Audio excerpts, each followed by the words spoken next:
Sullivan. I'm a former IRS agent and teaching instructor with the IRS. I've worked thousands of cases. I want to talk to you today about filing old tax returns. Oh, Mary, when I started this practice, I thought all my cases were going to be trying to settle IRS debt because I used to work the offer and compromise program. I'm an expert really on all IRS matters. But believe it or not, about 55% of my calls are about filing old tax returns. So many people, I can't even tell you, inundated. I think the last count there were 22 million unfiled old tax returns. So people don't know what to do. They're frozen about the thing. They don't know which way to turn. And that's the problem. You don't know which way to turn. Let me at least tell you what you need to know to make a decision. First of all, I do this work. We do this work all day long. The law requires you to file 6 years and 6 years only. You don't believe me?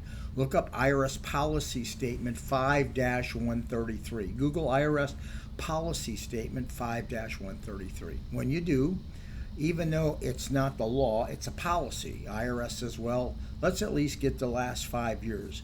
6 years. So most people say, okay, well, that's great. What do I do next? I don't have my records. Well, to a person like me or anyone like me who does this work, reconstructing your tax return isn't nothing. We do this every single day. So first of all, IRS has all your wages on their income and expense income portal. You can go get them yourself. Go to irs.gov and pull up your wage and income transcripts.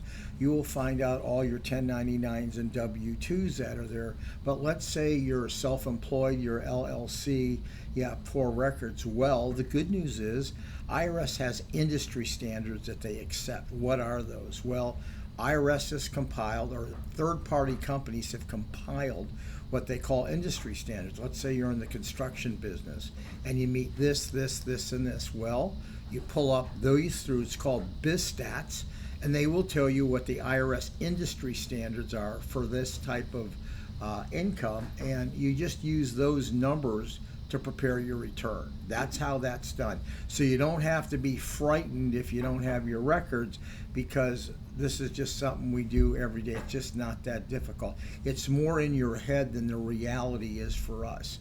So at the end of the day, you're going to owe money. We understand that. IRS understands that. Well, what happens? IRS takes a financial statement. We help you with it, or you do it yourself. And IRS will either put you in currently non-collectible, which means you can't pay. Most people can't. Or you get in a payment agreement. Some people can make a payment agreement, or you can settle that debt through the offer and compromise program. So there's 3 ways that you can do that. So if you have old tax returns you need to file, there's really an easy solution for this.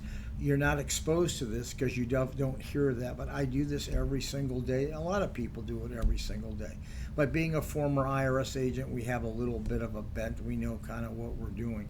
Anyway, whatever you do, don't get ripped off by people who don't know what they're doing. I get so many calls, from people who have been ripped off by these big box firms that promise you this and promise you that. The false promises I hear, pretty soon they're going to be giving toasters and Pro-Peel Pocket Fishermen away. Call me if you need me. Give me a subscription. Thank you so very much. Don't worry. This is a simple process. It really is. Thank you.